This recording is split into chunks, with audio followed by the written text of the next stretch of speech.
El presidente de la República en su informe de labores convocó a la reconciliación nacional, proponiendo la amnistía para Alberto Dajic, figura emblemática de la larga noche neoliberal de la partidocracia, y cuestionando a ciertas fuerzas de izquierda. Está con nosotros el economista Alberto Acosta a propósito de analizar esta convocación y ese cuestionamiento. Economista, buenos días, bienvenido a Contacto Directo. Buenos días, Alfredo. A ver, empecemos recordando exactamente lo que el presidente Correa cuestionó de la izquierda. Veamos. Productividad alguna vez en la izquierda parece mala palabra, en esa izquierda tradicional, ¿no? No, ellos tienen que pensar en cosas más espirituales, ¿no? La justicia, la equidad. Izquierda sin sentido común, sin los pies bien puestos sobre la tierra, atendiendo no la realidad de nuestros pueblos, sino tan solo sus propias fijaciones, está condenada al fracaso.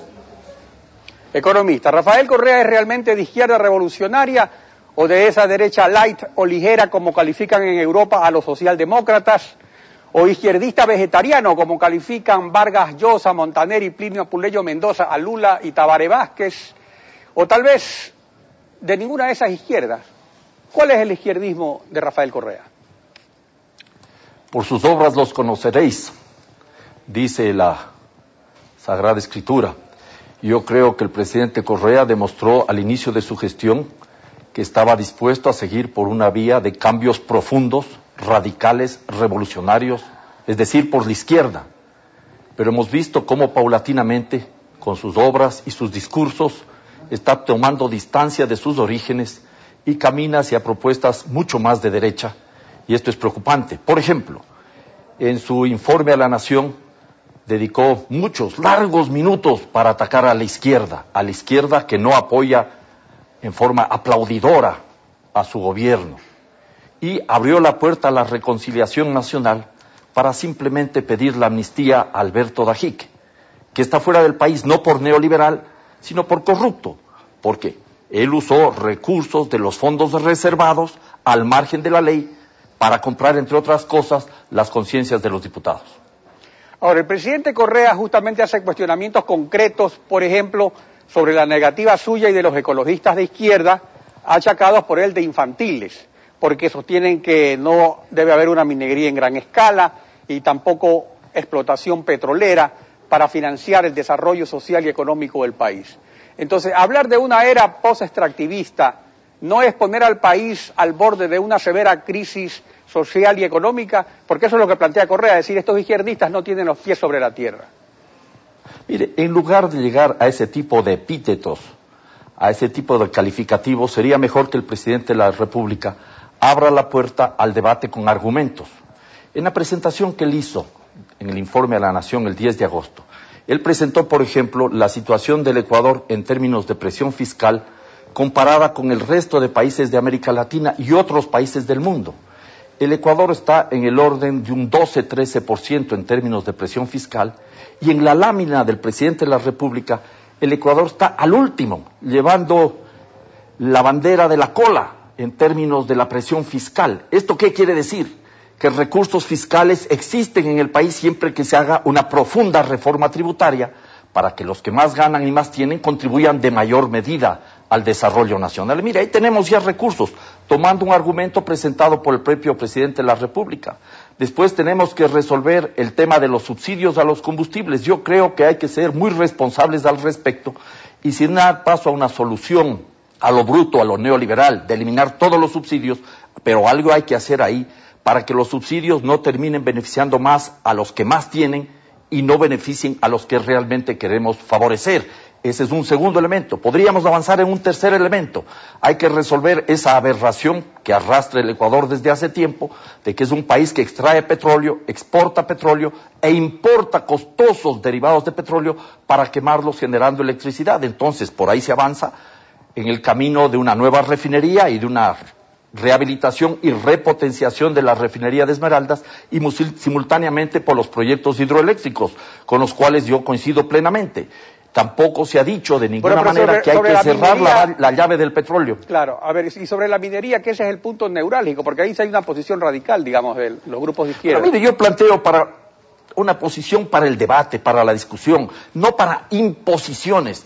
¿Qué significaría la minería metálica a gran escala a cielo abierto por el país? Seguir por la misma senda extractivista. Hemos sido país producto, país bananero, país cacaotero, país floricultor, país camaronero, país minero. ¿Y será esa la solución? Si el petróleo no resolvió los problemas del país, en algunos casos los agudizó. Ahora, en el caso de la minería tenemos que abordar desde varios puntos de vista. ¿Cuánto le va a quedar al Estado de la extracción de recursos mineros? La ley habla del 5% de regalías y el pago de los impuestos. ¿Cuánto le queda al Estado? Pero ¿cuánto es también lo que le queda al Estado, a la sociedad, en términos de impactos socioambientales?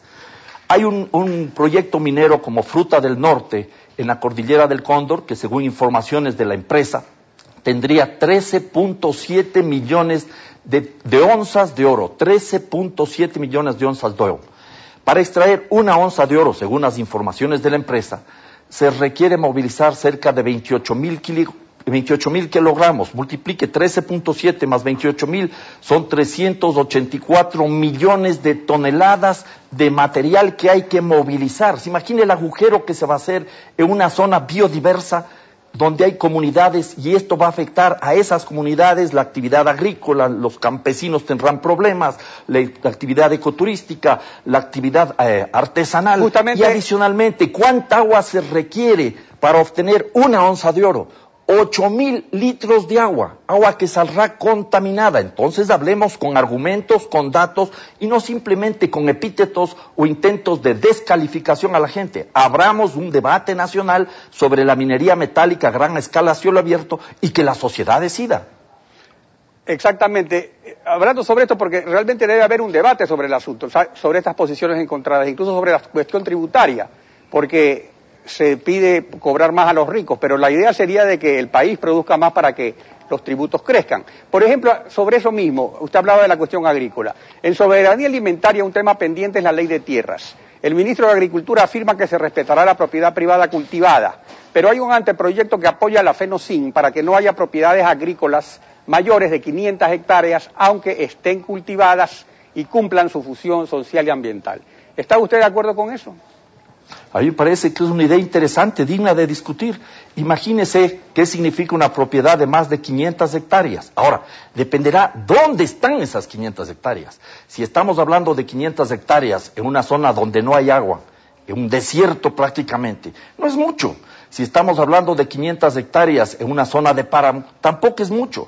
Pero si estamos hablando de 500 hectáreas, por ejemplo, en un valle donde se produce agricultura o ganadería aquí cerca de la ciudad de Quito, ya son propiedades grandes, establezcamos algún límite. Yo diría que hay que partir de establecer cuál es la vocación agraria de cada suelo y cuál es la extensión adecuada para que no se conduzca a una elevada concentración de tierra, que es luego la base de una concentración oligárquica del poder económico y del poder político. Es otro tema para la discusión. Yo creo que el Ecuador requiere desde hace mucho tiempo atrás una profunda reforma agraria, que fue uno de los planteamientos de la Revolución Ciudadana.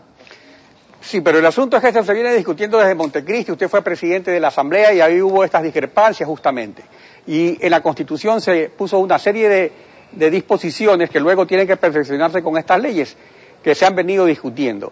Pero también es cierto que ahí se cometieron errores graves, por ejemplo, por tener al espectro radioeléctrico como un recurso no renovable, y así por el estilo, decir que no puede haber latifundio, pero no decir que es un latifundio.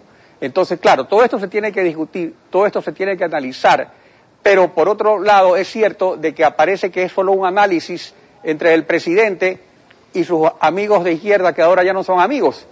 Pero también existe un otro país, y ahí es que viene el problema, más bien que es otra característica del presidente, ya no que sea de izquierda o de derecha, sino la tolerancia, el debate, el respeto a la opinión ajena.